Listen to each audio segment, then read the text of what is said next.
live. Hello, everyone. Welcome to this live talk. I have with me today David B. Thank you, David, for chatting with me today. Oh, thanks, Katie. I should have written David Belenky. I just didn't know if when I was writing my name if that was just for you or if that was for the world to see. But my last name is Belenky. But thank you for respecting my potential anonymity. Yes. Well, I know you told me like a year ago or so that you were like, I'm gonna go like be totally open with my Sinclair Method journey, and you can use my full name now. Because I think last time I interviewed you like 2 years ago, I was like, don't. Just a first name basis. I was like, I'm gonna put a paper bag over my head and like punch 2 holes through it. Oh, that's so funny. But now now that I'm 4 years in my process and I'm assured that it's working, I feel like I can sort of come out to the world. Exactly. And you like, I love the way you've told your story. Like, you and I have been in touch almost since I think the beginning of your Sinclair Method journey. And so I've always just appreciated your perspective on things, and especially the background you've come to it, which is, from the AA world, which we'll get into that in this conversation. So I just want to say, for folks that are here, welcome. If you have questions or comments, you can put them in the comment section and we will answer those.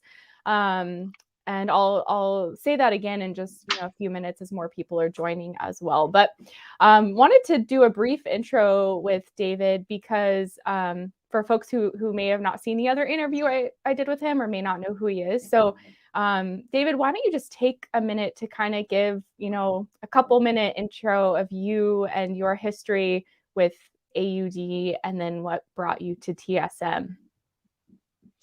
Well, first of all, thank you. I appreciate you, Katie, for all that you do. And yes, I am so grateful that we have had the opportunity to stay in touch over the years. Because if I've learned anything, is that AUD is can be a very confounding, confusing, at times lonely affliction, and having people, like-minded people like you, to bounce stuff off of is so essential to my recovery. I put that in quotes because it's an alternate version of traditional recovery, but it is recovery. But I will share with you just in a nutshell really quickly how I came to the Sinclair Method. I was in traditional recovery for 2.5 years. I got there by way of a lot of I would say mid-30s heavy drinking. And I think for me, I was not a heavy drinker in my 20s. I was a social drinker. And I think for me, just the stress of life, circumstance, things in my personal life were, not where I wanted them to be. And I just, as it happens, I started to notice that my drinking was starting to increase. I also was dealing with issues of anxiety and depression.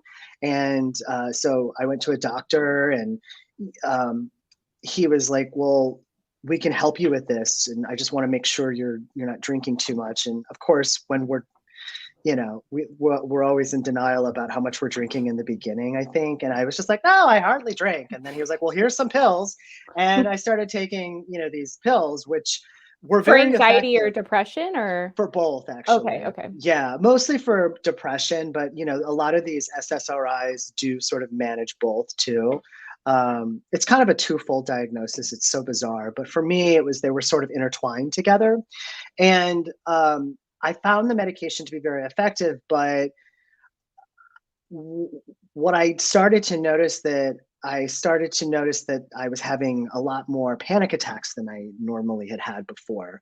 And I didn't know what was causing them. I do know now what was causing them is that I was drinking excessively on these SSRIs, and they were just causing a spike in my anxiety. And so I got really scared because I was physically having a reaction to drinking, and I thought, oh my gosh, I'm gonna die. And so I scared myself into Alcoholics Anonymous. I was there for 2.5 years. I did what was asked of me. I went to meetings, I did fellowship, I took commitments, I had a sponsor, and I was open to it because I just think I've always been the kind of person that when presented with a problem, and someone says, well, here's the solution, and I'm like, okay, like I like to think of myself as a closer, and I thought, this would just be something I would, deal with, and it would be done, and I'd move on with my life. But, it was a real struggle for me for two reasons. One, my cravings for alcohol in the 2 years did not go down. I still found that my obsession with alcohol strangely started to increase. And I was very confused by that. The longer I stayed sober, the more I started to crave alcohol. And for me, there was this overwhelming sadness of feeling like I just was losing out on something, and I was gaining other things in my life, and there were some good things that were happening, but I just felt like there was this thing in my life that I couldn't participate in anymore, and I just felt this overwhelming sadness with it all. And I don't know, I started to notice, as did my friends, that I started to become more depressed and more introverted.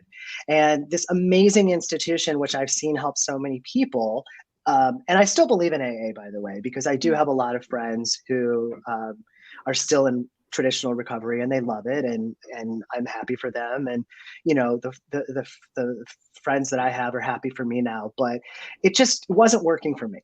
Yeah. And the other issue is what I later learned about the alcohol deprivation effect. I didn't know what that was, but the longer I was abstaining from something, the more I was craving it. I was really struggling with that, and I stayed sober.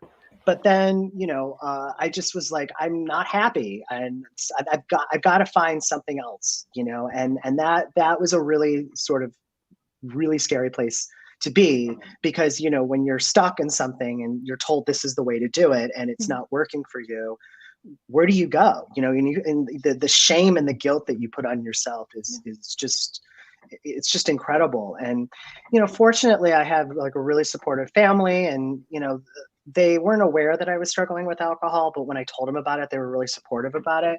But when I went back to them and I said, I've been trying it this way and it's just not working. And, they were like, well, how can we support you? And I was like, I don't know. I mean, I don't know what I'm going to do. And they're like, well, let's just try to find you some other avenues. Around that same time, I started to read about the Sinclair Method. I came across Claudia Christian's TED Talk, which led me to her documentary. And when I first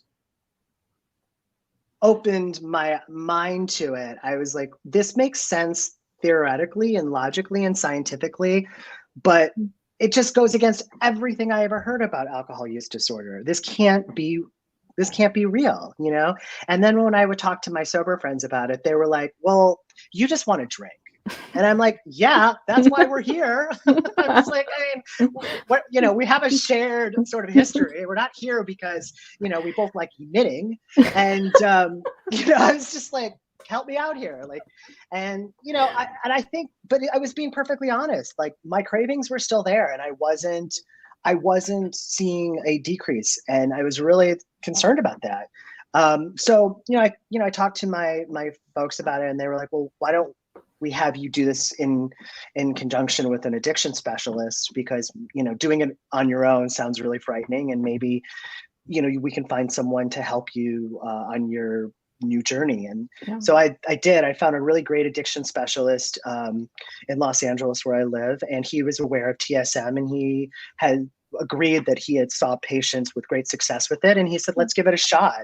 And I think, having that accountability and having that sort of system in place was really helpful in my early stage, because I think it's terrifying. I mean, that first jump that I made back into drinking again. I mean, I would rather set myself on fire than ever take that plunge again, because, the idea of doing the very thing that got you to where you got in the first place again, it's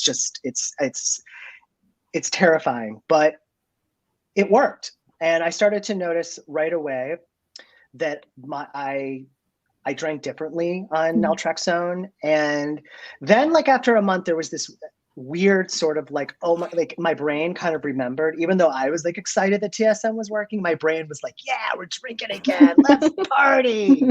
And there was this huge spike in my numbers, and I was like totally freaked out. I had this one night where I just drank like 12 units, and I called my addiction specialist. I was like, I want to see your license. I was like, you said this was gonna work.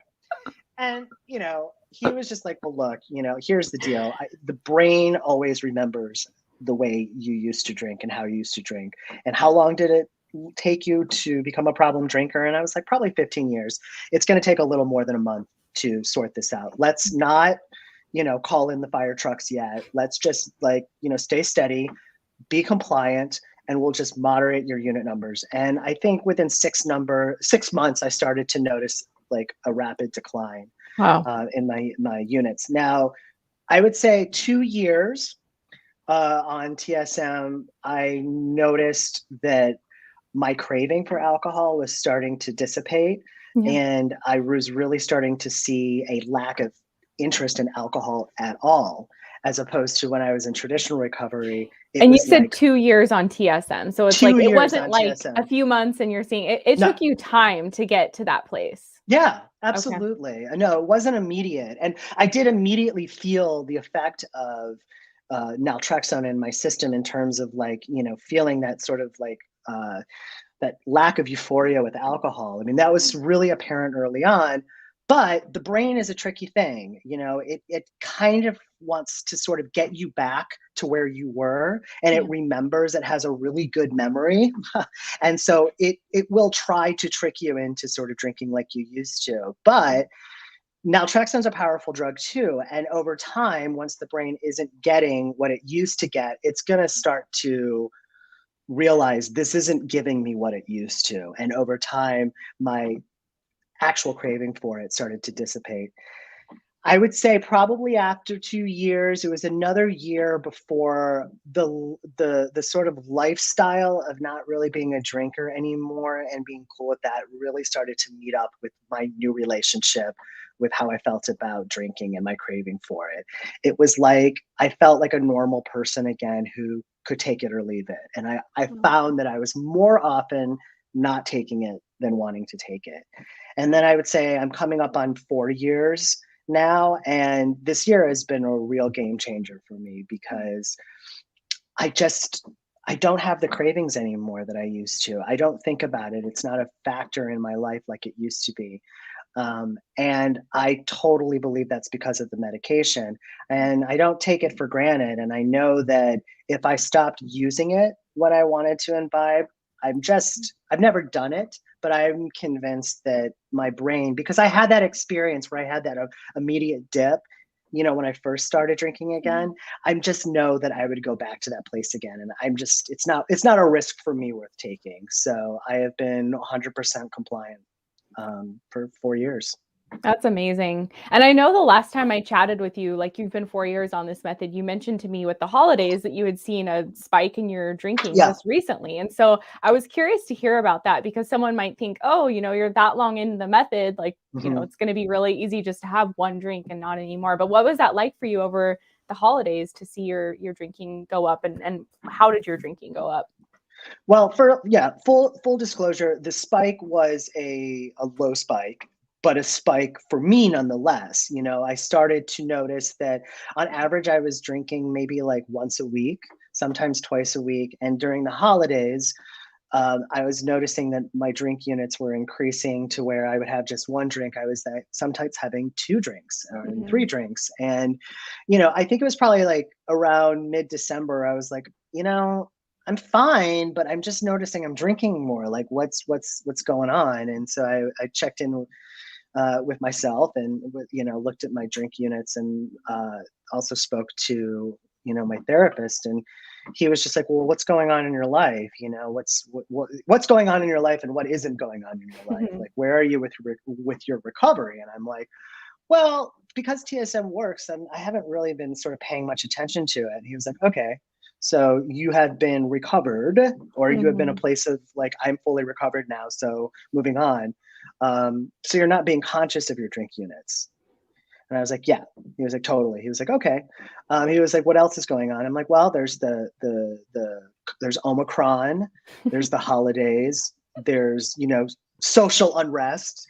And it was just like, it was a really, I mean, as anyone will attest, this past holidays were particularly stressful because of the pandemic. And, I just, life gets in the way sometimes. But once I had that moment of accountability, and my therapist was calling me out on my lack of input into my recovery, I guess you could say I guess I got cocky. I just, I thought that I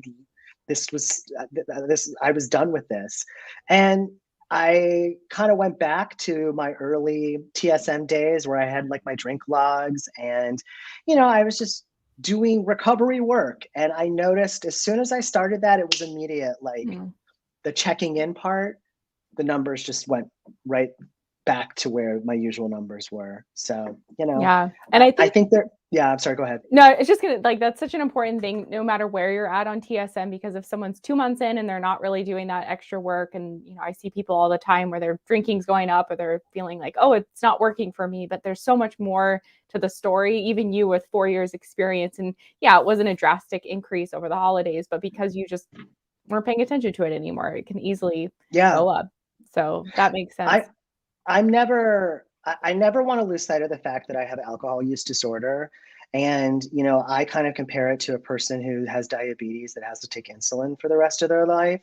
Like, I don't ever want to get to a place where I think that it's closed and this thing could never come back and bite me, and do some real destruction. And because I've gotten so much out of it, and I have such gratitude for the life that it has given me, that I think to have that check-in and that accountability, I think is really fair. And, I was talking to a friend of mine the other night, and he was thinking about exploring TSM. And I was saying to him, I was just like, it's not, if I could go back and tell my early self, my first year TSM self, what I would say is just do the work, and, do like a structured program that will support your TSM journey. But like, if you're not really getting into the why you drink and doing all that stuff that you really do actually get to uncover when you do traditional work like 12-step, if that stuff is intended to, then I don't know. I can't see how it can work, in the long term. And I think for me, so much of my drinking, Katie, had to do with social anxiety and dealing with stresses in life. And until I had alternate tools to deal with those stressors, alcohol is just a safe proof way to kind of manage those challenges. So I told my friend, I was like, listen, I'm 100% convinced TSM works, but I think the pill is the first step. I think it's an important step, but there's just so much more stuff that you have to do. And, I was telling you the story the other day, like when I was in 3rd grade and my teacher was teaching me grammar, and, she was teaching us the principles of grammar. And, I was struggling, or I was actually not struggling. I was not paying attention, and I was wanting to go on the playground and not participate in my learning. And she said, David, if you just do this now, you don't have to do it like over time. You don't have to do this haphazardly. And I was like, you don't know what you're talking about. And I didn't. And, as someone who works in a field where I have to be cognizant of grammar and punctuation, it's a constant battle with me still. And I'm just like, God, I wish I could just go back and just have learned the basic fundamentals in the very early stages. And so I always like tell people who are dealing with this, like, just do the work now and it'll get easier, and it'll be like, tune-ups along the way. Yeah. Yeah, I totally agree. I remember early on in TSM, you and I were talking, and you were like, I wish there was like a step, because you were used to AA, but you were like, I wish there was like more of a step-by-step protocol to follow, because like, what else do I need to do? And I think that's such an important point. And even when you said that you never want to lose sight that you have alcohol use disorder, because I've seen people who reach extinction and then perhaps they do lose sight, or, they just kind of, for whatever reason, drink again without naltrexone. And as we know, like in most cases, it can be relearned again. And that's just such a horrible place to find yourself in. And so I think it's good to like, on one side you feel probably cured and relieved of this, but on the other side it's like, the pill is your protection for sure. And I feel that I understand why people have the impulse to not be compliant, because they think that, they've either got it under control, or it's not an actual disorder, or maybe it'll be different this time. I know for me, what is in my arsenal is that I had 2.5 years of traditional recovery before I started TSM. So, and, I recognize the destruction that this can cause in the long term, that I just don't think it's worth it to mess around with not taking the medication. So compliancy has never been a challenge for me, but I understand for people who don't have, the history before then in recovery, why they don't. But I just think compliance, and it's such an easy thing to do. I mean, I always tell my friends, I'm like, they're like, what, they say to me, they're like, well, don't you ever just wish you could like not take the pill and just, drink how you want to drink? And I'm like, well, I take the pill and I still can drink. It's not like I can't drink. And also, it's either, the way I see it is either, all right, I take the pill, or I I find myself back in church basements, in shared circles again. And for me, I don't want to go back there. And I don't think there's anything wrong with that, but it just wasn't for me. And this just works for me. And I try to take care of that a little bit. Yeah. As best as I can. I just want to read some of the comments. So Marta says, David, I think a lot of people that just started needed to hear this. Expecting miraculous results isn't part of the method. So thank you for sharing. And then someone else said they relearned it again, forcibly so, as it had to really struggle. I think someone was saying like they relearned it again and now they're trying to get back on the method again. So yeah. Well, I didn't know, because I have this little bar next to me, and it was blank, and I thought, oh man, like, I must be really tanking, but only you can read the comments. So, which I'm totally relieved to hear that. But that's very thoughtful. That first person said that, and to that second person who kind of fell off the path, just get back on it. Just there, as my favorite therapist said, yesterday was yesterday, today is today. I love that. And it's so true. And I just think there's always an opportunity to just do things differently every day, and just, do it differently. Because ultimately, if you do it the right way, or you do it the compliant way, you're gonna feel better. Yeah. And they said they did TSM again recently, and of course it worked quickly because I'm 100% compliant. I think when TSM doesn't work, it's because people are not compliant.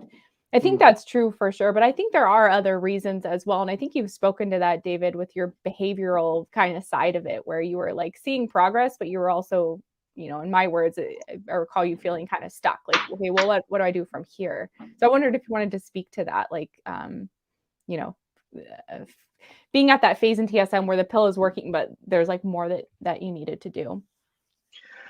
Yeah, I think it was immediate for me to recognize how different I felt when I drank on TSM versus when I drank without it.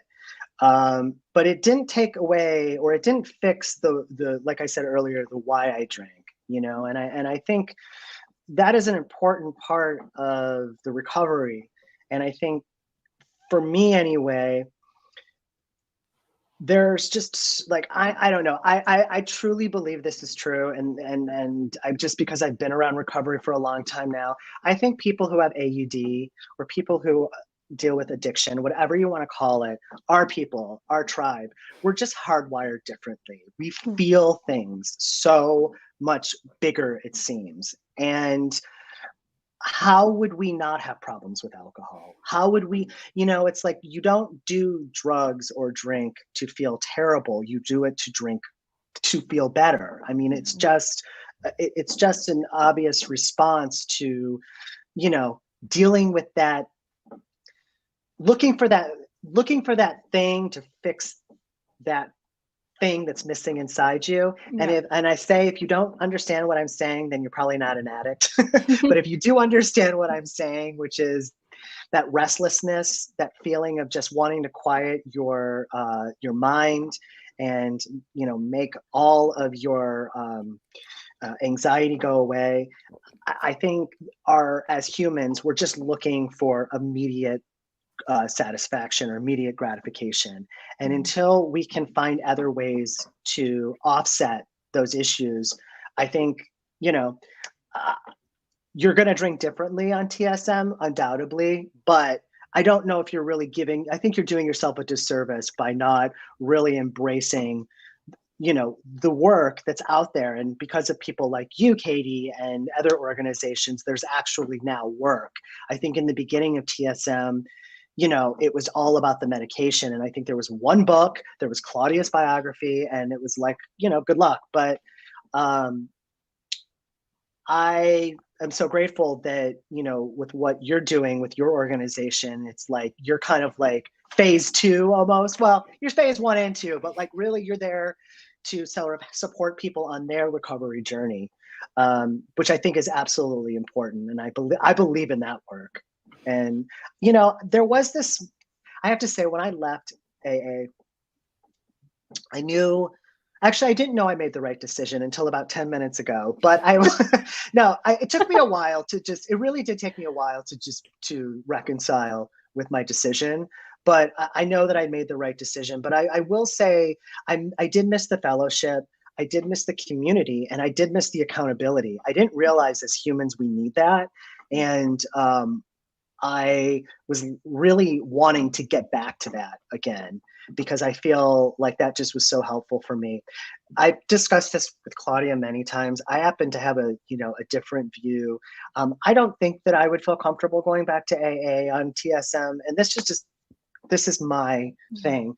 I feel that's a place for sobriety, and I think there's nothing wrong with going in to sitting in the room, like an open meeting, and having that experience. I don't think there's anything wrong with it. But for me, one of the first rules of AA is the only rule to membership is a desire to stop drinking. And I don't fall under that category, unfortunately. Like mine is like, I have a desire to manage my drinking. Yeah. It's not a popular one in AA. You don't get points for that one, but that was my desire. So I didn't tick that box. So I was like, I'm not going to go into that space, because that's what they're doing. And that's for them, and good for them. And there's a lot of people whose lives have been saved because of it. But for me, there was an absence, and I needed to find something to kind of fill that space. And I did find an organization that was very helpful. Yeah. I wish I had your organization now that you've got your own situation set up. But yeah, no, I found a great alternate recovery program that was basically like, listen, we think what you're doing is great, and we want to support you on your journey. And we also want to call what you're doing recovery, which was a huge breakthrough for me, because I felt guilty. I felt really ashamed of doing TSM in the first year, I must admit, because I just felt like I was doing it the wrong way. Like everybody was doing it the right way. And, when I would turn on like social media and I'd see people on Facebook with their like 5 years or 10 years or 15 years, and there were balloons, and like, the actual proper reaction to that, Katie, should be, that's amazing for them. Good for them. But my knee-jerk reaction was like, they're doing it the wrong way and I'm doing it my way. And I just couldn't get to the other side of that until I got the therapy, where I had a support group of people being like, you're doing Naltrexone right, but I think you're doing recovery wrong. And Interesting. That was a huge breakthrough. Can I ask, because I often hear from people who've done AA and come to TSM that there is some guilt around kind of the AA programming, or like what you said, abstinence really is the way to go for AA, or you have to have that desire to stop drinking. So people feel somewhat guilty that they're drinking and like, oh, I should try not to drink. And but that, we know that's not how TSM works. So I'm curious if there was that period for you of kind of like unlearning what AA had taught you as you transitioned to TSM, or what was that like? It was miserable. It was worse than any To put it lightly. hangover. No, seriously, it was worse than any hangover I ever had, to be perfectly honest with you. And this isn't a knock on AA, but they're a structured organization that is it's a principled organization, and sobriety is their banner mark. And I totally respect that. But if you deviate beyond that, you're not falling in line with, you're not bad, but you're just not falling in line with their principles. And for me, doing something, even though it was under a doctor's eye and watch and being compliant and doing all these things by the rules, there was like a shame and a feeling of guilt. I think anybody that's been in an environment I think anyone that has been in an environment where they've learned life a certain way and then they've gone off and done it a different way, you're going to have that sort of like mental gymnastics to tend to, because you're moving from one philosophy into another philosophy. And I think if I could go back and do it differently, I just would have been a little kinder to myself that that's what was going on. Yeah. And I also would have just been really more diligent about having those guardrails around me in those first 2 years. Because I think for a lot of people who want to do TSM, and here's the other thing, Katie, and I don't have to tell you this, we're, us versus the traditional community, there's the scale is tipped much heavier in their favor versus where we are. So, for someone who is dealing with alcohol use disorder to go to their loved ones and say, I'm going to try it this way, and they're looking at them with eyes glazed over, not having any awareness of what TSM is, and also having complete understanding of what has been working for, how many years has AA been an organization now? Almost 100 years. Mm-hmm. Well, it's 80 years now. They're gonna make you feel like you're crazy, and you're already feeling crazy. I know I was in the beginning, telling people, guess what I'm doing? I'm fixing my alcohol addiction with a pill. And I didn't believe, I was like, not believing it myself, but to have it mirrored back at you by people around you who don't have alcohol use disorder, it's just chaos.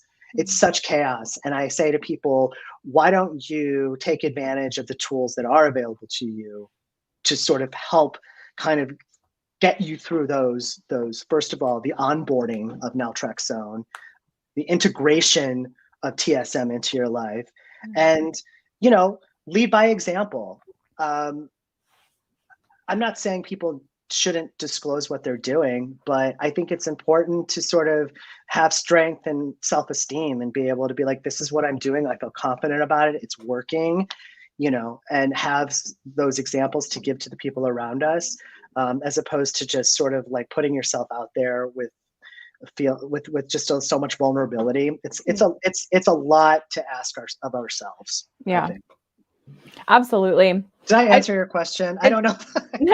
No, it does. Okay. And I know you wanted to talk about too, kind of changing the narrative about how we talk about and view recovery. And I just want to say for people watching, if you guys have questions for David, you can put them in the comments and we will try to get to those as well. But yeah, what are your thoughts, or what did you want to say about that piece, especially, being in both worlds?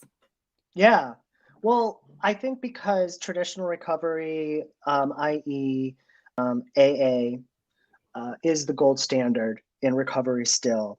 I think the narrative that is out there is that once you're in AA, to the outside world, you've hit the promised land, you're fixed, and anything that deviates from that, you're in no man's land. You're out there. You're causing pain and destruction to the people around you. I think recovery. I would like to see the way I think recognizing that people have addictions is changing. I mean, I've seen the groundswell of of change in how people deal with mental health issues now and how we talk to people about mental health issues. But I think because we're radicalizing how we communicate with people in mental health, we also need to radicalize our thinking in what recovery can be, not what we think it to be or what we were taught it to be. I personally believe recovery begins when a person says, I think I've got a problem with my drinking, or I think something's not working. That's when recovery starts. It doesn't necessarily mean you're sober. It just means that there is an awareness that something needs to change in your life.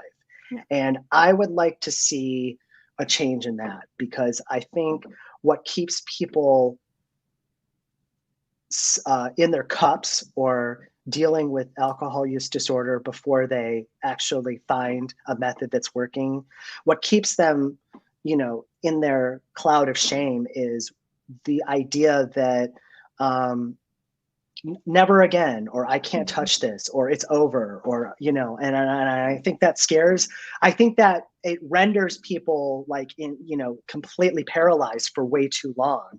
And what I love about the idea of Naltrexone and TSM, and what I would like to see is a patient walks into a doctor's office and says, I've noticed my drinking is really starting to spike. I'm drinking more than I used to. I'm having a hard time managing my days. I would like to see doctors say, let's try it. There's a medication that's out there. Let's try it this way. Let's see if this works. Let's kind of make the landing a little bit softer for people, as opposed to, here's some literature, there's a church down the street, and, go home and throw out all your alcohol. For me, I think that's so scary that people are like, you know what? I'll deal with this in 5 years. Thanks. Yeah. Gotta go. And so I think for me, I would like to see a shift from the medical community, as well as, in Hollywood, terms of how we show depiction of recovery on television. I just think we need to broaden our mind a little bit more and, open up our eyes to the fact that there are different ways to dealing with this, and not just the traditional way. Yeah, I mean, I love that you said it keeps people kind of in their cups longer, because it does. Yeah. If that's the only option. I know for me, I was kind of praying for a rock bottom, before I found TSM. I was like, well, maybe if my life gets bad enough, then I will finally stop. And I was just kind of allowing myself to go downhill, hoping for that. And we do not need to do that. It can be addressed. If I would have known about TSM 5 years sooner, I would have gone on the method. And every day people are like, why didn't I hear about this sooner? So it's amazing that it's still, not that well known by people.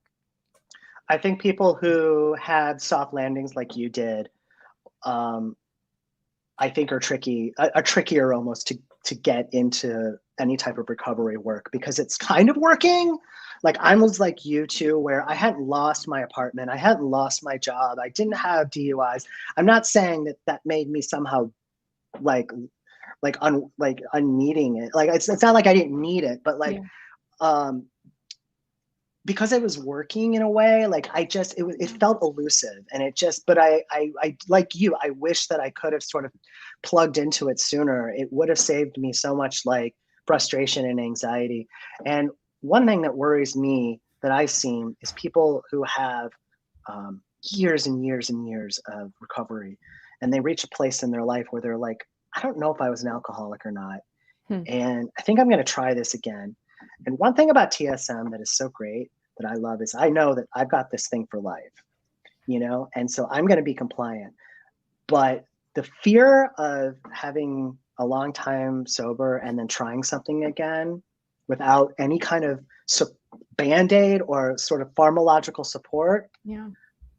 Yeah, your relapse is going to be really fucking bad. It's going to be really, really bad, because you haven't done this thing for so long. Yeah. I'm sorry, I didn't mean to swear, but it's just when, I hear stories, did you hear about Sue? She relapsed after 15 years and she's in the hospital. I'm like, yeah, of course she is. Yeah. Where else would she be? So for me, I don't think, knock on wood, with TSM, the way it's been going, I don't anticipate an event like that. And, I would like to see sort of the change in that, because I think, and this is just my opinion, I think traditional recovery holds sobriety to such an impossible standard. Yeah, it's so true. It's such a huge ask of a human being. Yeah. And people do it, and people are doing it and have done it, but you know, and then there's the loss of time. Did it mean anything anymore? Like, and then this is not an esoteric question. It's like legitimate. You got 10 years, 15 years, and then like you have a slip, and then it's zero again. And traditional recovery views that slip as like you're back to square one. It's not like, oh, you had a slip, go, let's keep going. It's like, yeah, and you know, they do say, but come back, we want you anyway. But like but in a way it's kind of like, after I've come back a winner, now I gotta come back a loser. Like, yeah. That's a really big ask for the human mind. I mean, I think we're such fragile creatures. I don't know, I'm not convinced that's how our minds operate. So yeah. You know, this to me is so much gentler, because even Katie, when I was having my dips, like, it was okay, because I knew that this was part of the process. And, you know, as I was described, like how my recovery looked on a graph, it was kind of like, I'm sort of looking at myself, it was kind of like, as opposed to like this or like that, you know? Yeah. So, and that was cool, because, you know, kind of maybe having an extra drink was part of my recovery. That's such a radical way to think of it, but it was what was part of my process. It helped me. It was very helpful. Yeah. Yeah, it's up and down. And that's like, for me, the times when I overdrank or did things that I wasn't proud of, you know, even on TSM, it was like, okay, how can I learn from that? As opposed to like, oh my gosh, you're a total failure. It was just these like mini learning opportunities each time. Yeah. So one of our comments, they said, yes, I mean, it works on the brain, but it doesn't fix your life. That's a very simple and straightforward way to put it. Yeah, exactly. Someone else said, they said they're just starting Naltrexone today. I'm thankful my doctor offered this method for my alcohol abuse. What would you say to someone who's just starting the Naltrexone today? If that was you, and what like the advice you would give? No pressure.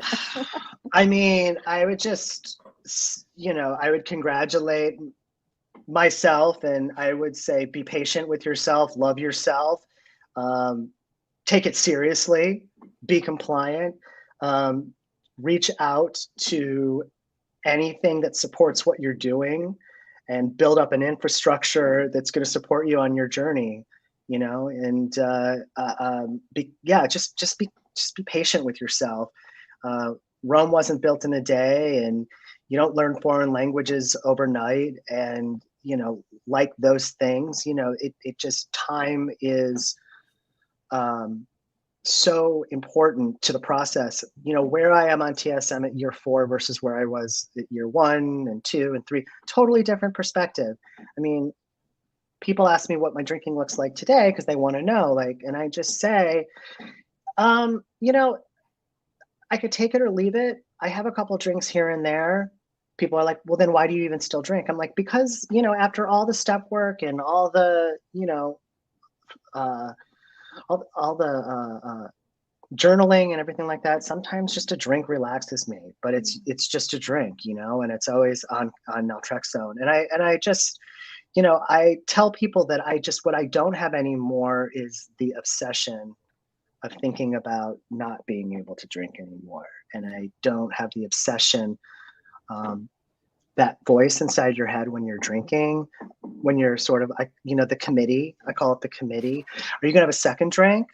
But wait a second, like, you know, if we only have one bottle of wine and the bottle's half empty, are we going to order a second bottle? Like, all that chatter, it's not there anymore. And that's the Naltrexone. What's it like now? What's it like if you say you're out at a restaurant and you decide to have a drink? Like, what's the chatter before and during?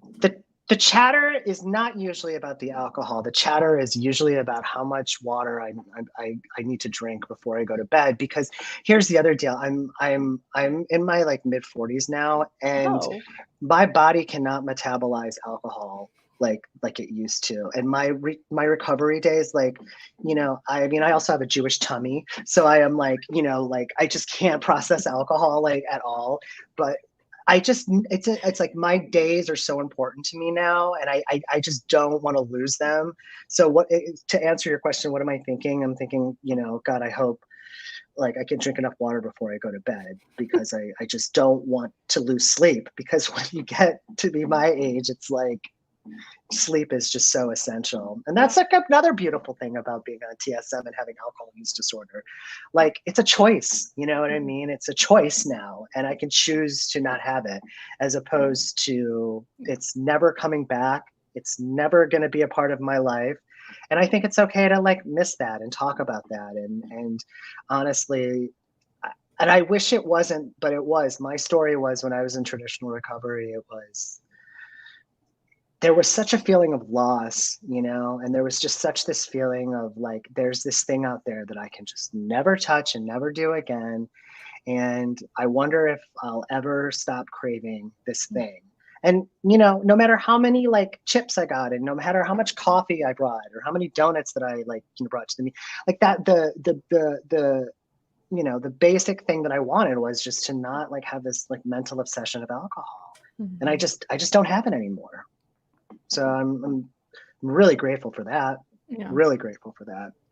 And I remember when I talked to you, I think last time you mentioned like it felt really natural and organic how it happened. Mm-hmm. And I totally related to that, even though we are taking a medication, but it does feel like we naturally kind of let go of alcohol. There's none of that like white knuckled forcing, resisting. No. It's just, it kind of like fades away. Like with every extinction session, it just the desire gets less and less and less, and it becomes a smaller and smaller part of our life. So do you want to talk a little bit about what that experience was like with it? Year one, it was working because I needed it to work. So when people ask me, is it working? I'm like, yes, it's working, damn it. But the reality is that it was working. It just wasn't working as fast as I wanted it to work, So I was really kind of disillusioned by the whole process in the first year. What I didn't take into consideration is that it was sort of this rewiring of my brain, and that those things were not going to be immediate. But I did like start to notice that naturally, gradually, my interests in doing, first, it's like what I noticed is my interest in doing things with people who like to drink a lot started to change. I started to sort of gravitate naturally towards more sober activities. And I was like, this is interesting. Like, I'm not hanging out with this person or that person anymore. Not that they're bad. They're not bad people. I love them, but they go hard, because I used to go hard too. So it was like, I started to notice that like my activities were shifting to sort of more sober activities. And then I started to like realize that I wasn't, even though I could get a buzz from a half a glass of wine, I wasn't feeling like I wanted to keep going, or I needed to sort of like get blacked out or browned out or whatever you want to call it. And I just started to notice that my interest in it was waning, and there was just not alcohol in my house anymore. And there were things like that started to happen, I'd say probably around year 2. And then for me, year 3, that's when I really just noticed a disinterest in my recovery. And I think I got cocky because that's when I sort of fell off like the program, because my interest in it was so like it was like non-existent, that I was not doing any of my recovery work. And then like life gets in the way, and then things happen, and then all of a sudden I'm in a stressed out period in my life, and I'm starting to, always compliant, but I'm starting to justify like having an extra drink, and I just was like, ugh. It wasn't bad. It was just like, I felt like I was regressing in a weird way. But as soon as I caught myself, it was immediately like, okay, I just kind of fell off my recovery path. But, one thing I just do want to say, because this took me a minute to sort of admit to myself and to the people around me, people would always ask me, like, they're like, don't you think it's crazy? Don't you think it's a little bizarre that you have to take a pill, wait an hour, have a drink? And it took me a while to kind of have a stock answer to it. And my answer was like, maybe, but it's no crazier than putting your care of your alcohol use disorder to a higher power. Like, if what I'm doing is so crazy, but the other thing is not crazy at all, then I think we're we're sort of living in different planets here. And it's like, I understand that, I understand the purpose of a higher power, and I'm not trying to knock it. And I think those things are really important. But for me, it just made total sense to me that like I was taking something that was doing something physiologically, as Yeah. opposed to looking for some kind of outside source to alleviate any discomfort. Yeah. I don't know. It's just an easier, softer way for me. Yeah, it really is. I have someone asking a question here, David, that I'm curious, Yeah. before we wrap up in the next 10 minutes or so. So they say, I'm going on 6 years sober, and I can totally relate to what you are saying. I do miss being able to be social and go hang out and have a few with friends and coworkers. Does this medication work right away? Well, first of all, congratulations on your recovery. 6 years, that's amazing. I would say that it does work right away, but you're also introducing something into your body that you haven't done and haven't used in a really long time. And what I say to people who have experienced long-term sobriety, who are thinking of making a change, do it with a doctor and do it with a support network. Do it as a twofold operation. Don't do it on your own. And it's because I think you just need that accountability, because you have a relationship with a substance that is less than desirable, and then you're also introducing a medication on that. I just think, having had that absence of something for a long time, I think putting yourself out there, that's a lot to ask of yourself without any formal accountability. So I would just say, find an addiction specialist who subscribes naltrexone and supports TSM, and work on it in conjunction. That would be my advice. I don't, it's interesting because I'm not here to sort of advocate for people who have been sober for a long time to not be sober. Yeah. And I really understand the struggle of sobriety and abstinence. And I think it takes incredible willpower and incredible discipline. And I don't suggest that it doesn't work and people should be drinking, but I'm not here to speak to that, because I don't want people to think that I'm telling people that they should start drinking again. But I do know that alternate space of being somewhere and something isn't working and you need to make a change, and not knowing where to go. That's a really shitty place to be too. And I'm just kind of speaking to that experience and just saying, if you feel like something isn't working, like there's options out there for you, but just do it smartly and do it responsibly, because it's a big deal. Yeah. I mean, this is your life, so I don't know. I think that was a really long, convoluted answer.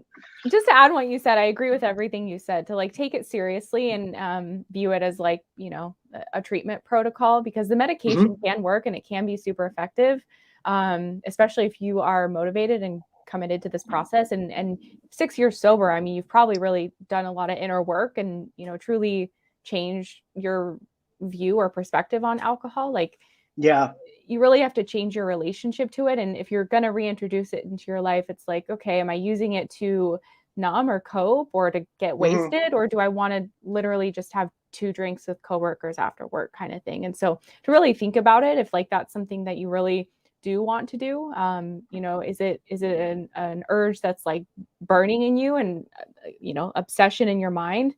If you feel like you're going to drink again one day, that TSM could be a great option for that. But if it's kind of something that you're kind of on the fence about, I would just say like think about it a lot before you make the leap. But like with David, I think you were in a place where you're like, this isn't working. Like I need to figure something else out. So and I have seen people who've gone from AA to TSM and done it and been successful with it. So yeah, I think working with a professional though, that's really good advice. When people come to you, generally speaking, are they coming to you from a place of having a long-term recovery, or are they coming to you like, I'm new to this, something's not working, I want to kind of like make some changes? I mean, what do you find that where people are at these days? I mean, obviously you want to meet people where they're at, but do you find that people are coming to you with like having had long-term sobriety, or what's that's my question for you, I guess. Yeah, I mean, it's all over the board, to be honest. Like people who come and they say they were sober for 6 years, but they've been drinking the last few years, or Yeah. they were in and out of AA, over many, many years, or Hmm. a lot of people with the pandemic, their drinking increased, or maybe they were sober before the pandemic and then, reintroduced it again. So I have had people too who like were in AA. One gal that's coming to mind, like she was in AA for 2 years. She told me, when I first saw your videos, I like blocked you and I was really mad at you because you were telling me that there is this alternative way. And then she kind of like did her own research and came back Yeah. around and decided to do it. But it's like a tricky situation for people that are abstinent, because I totally relate. I mean, the longest I was abstinent before TSM was 6 months. And like I knew in the back of my mind I was going to drink again. It was like, how long is it going to be, And so I relate to where people are at who are considering reintroducing alcohol. And I've been sober 3.5 years through the Sinclair Method, but I don't miss it at all because of how the medication has worked to fix my brain, and of course the lifestyle changes I've made over time as well. But I get it when people miss it, or if they're still craving it. That's challenging. My sponsor in AA, this very funny guy. He said to me, he was like, I don't want to talk about TSM. He was like, if you want to do it, do it. But he's like, I've been sober for 35 years and you're telling me now, after all the work that I've done, there's a pill that can fix all this. He was like, get lost. And I got it, and I was like, yeah, probably not my target audience, and so I get it. It's a very complicated. And I this guy who's asking the question with the 6 years, yeah, I hear him, and I know where he's at, and I just I feel the questioning of it. I had a woman who, when I was going through some alternate recovery after being on TSM for 2 years. And I was like not feeling confident about it. Not that it wasn't working, but just being able to talk about it. And she was like she was, I think, 6 or 8 years sober. And I was like, is it okay for you being 8 years sober talking to me who has a different way with recovery? Like, am I like encouraging you to go back to it? She was like, no, don't give yourself that much credit. She said, I know that drinking at all does not work for me. And I've reached a place where I don't have that sort of struggle that you had, but I also recognize that we're all very different. And what works for some does not work for all. And so that's kind of where I sort of be like, okay, maybe it's okay to talk about it, because I do think we're all sort of like, we're all a little bit different. And I just kind of, want to put it out there for anyone who's like struggling that, you're not alone. If something's not working, you want to try something else. Anyway, so I know that we're kind of running low on time, but no, I think that's actually a thank great you. place to end, David, because, with my face being out there all the time talking about this, I get both camps of people who like hate me and they're like, you're killing people by spreading this message. Like, Yeah. it's so dangerous. And I can understand that perspective, but then I also Yeah. get the other camp. They're like, yay, more options, the better. This is what works for me. And so it's a challenging place to be at. And I do think It's the more complicated. options, like Yeah. I love what C3 says, options save lives, because they really, really Options do. save lives. Yeah. Yeah. Where would you be And today without TSM? Let's finish with that question. Like, hypothetically, where do you think you would be today without TSM? probably, honestly, if I'm answering honestly, I would Yeah, say I would be alive. I would be thankfully. I would be alive. I would probably be very unhappy because I was in something that wasn't working for me. And I think of all the things that I've done in my life, and I've done some cool things like to date, I think recognizing that something wasn't working, being okay with the fact that the thing that wasn't working is like not for everyone, making that change, being open to it, doing the work, being part of the process and coming out on the other side of it. I'm pretty proud of myself. Heck I got yeah. to say, like, I really am proud of having come to this place. It wasn't easy, but I kind of like stuck to my instincts, Yeah. and I got to the other side of it. Yeah. That's where I'm at. That's awesome. Well, thank you so much, David, for being here. Thanks for everyone in the chat as well. And thank you, Nick. Just saw your kind comment. Congrats. He says, coming up on 3 years extinction. So that's amazing. It's so awesome. I get chills hearing these success stories. So that's great. Yeah. Thank you so much, David. Thanks, Katie. We'll talk to you love again you. soon. Thanks for the work you're doing. I love you too. Thank you so much too for being open about your story. Okay, we'll talk.